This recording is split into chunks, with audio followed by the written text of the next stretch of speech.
দলেরই সাংসদের বিরুদ্ধে নালিশ জানিয়ে তৃণমূল নেত্রীকে চিঠি 6 বিধায়কের। কৃষ্ণনগরের তৃণমূল সাংসদ মহুয়া মৈত্রের বিরুদ্ধে অসহযোগিতার অভিযোগ। কথা বলবো আমাদের প্রতিনিধি আশাবুল হোসেনের সঙ্গে।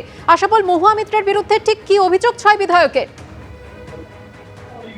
দেখো, মহুয়া মৈত্র তৃণমূলের কৃষ্ণনগর সাংগঠনিক জেলা, তার সভাপতি।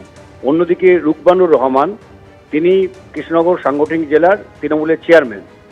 সম্প্রতি মমতা বন্দ্যোপাধ্যায়ের কাছে রুকবানুর রহমান সহ এই কৃষ্ণনগর সাংগঠনিক জেলার তৃণমূলের 6 বিধায়ক তারা অভিযোগ করেছেন যে সাংগঠনিক কাজকর্ম চালানোর ব্যাপারে মহুয়া মৈত্র সম্পূর্ণ অসহযোগিতা করছেন, তাদের কোনো কিছু জানাচ্ছেন না। তাদের অভিযোগ যে সম্প্রতি 178 জন বুথ সভাপতি এবং 17 জন অঞ্চল সভাপতিকে বদল করেছেন মহুয়া মৈত্র, তাদের এমএলএদের সঙ্গে কোনো রকম কথা না বলে, এমনকি চেয়ারম্যানের সঙ্গেও তিনি কথা বলেননি। এবং তাদের আরও অভিযোগ যে এর কারণে ওই সাংগঠনিক জেলায় দল ক্ষতিগ্রস্ত হচ্ছে।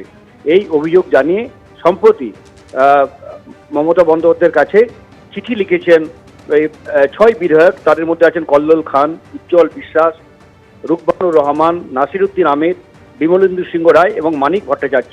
তারা এই অভিযোগগুলো করেছেন মহুয়া মৈত্রের বিরুদ্ধে। ধন্যবাদ আশাবুল। নদিয়ার ভারত বাংলাদেশ সীমান্ত থেকে পাকড়াও 5 বাংলাদেশি দালাল। ধানতলা, হাঁসখালি ও শিলবাড়িয়া থেকে গ্রেফতার করা হয়েছে এই 5 দালালকে। বিস্তারিত জানবো, কথা বলবো আমাদের প্রতিনিধি সুজিত মণ্ডলের সঙ্গে। সুজিত, কি জানতে পারছো, কি উদ্দেশ্য ছিল তাদের?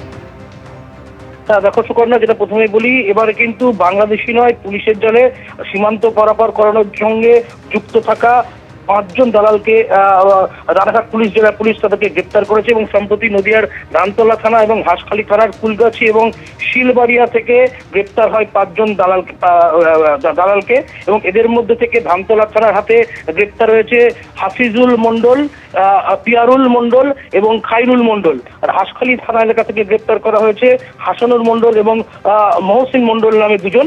এবং পুলিশ সূত্রে যেটা জানা গিয়েছে, মোটা অর্থের বিনিময়ে আন্তর্জাতিক সীমান্ত পারাপার করতে বাংলাদেশি নাগরিকদের এদেশে আনার কাজ করতো এই 5 জন এবং তাদেরকে কিন্তু পুলিশ গোপন সূত্রে খবর পায় এবং সম্প্রতি বেশ কয়েকজন বাংলাদেশিদের গ্রেপ্তারের পর তাদের সূত্র ধরেই কিন্তু এদের সূত্রে উঠে আসে এবং এই 5 জনকে দুটো থানা এলাকা থেকে গ্রেপ্তার করা হয়েছে এবং আর তাদের রানাঘাট মহকুমা আদালতে তোলা হয়। ধন্যবাদ সুজিত।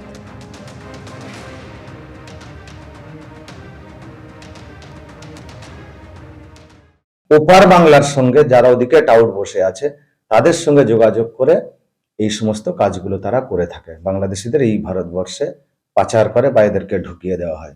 যে সমস্ত অভিযুক্ত ধরা পড়েছে তাদের কথা অনুযায়ী যে বাংলাদেশের যে পরিস্থিতি, ওখানে কাজের পরিসর অনেক কমে গিয়েছে এবং অশান্ত আছে, সেই জন্য তারা একটা স্থিতিশীল একটা পরিবেশ তারা চাইছে এবং মেনলি কাজের জন্য তারা ভারতবর্ষে চোরাচালান করে আসছে।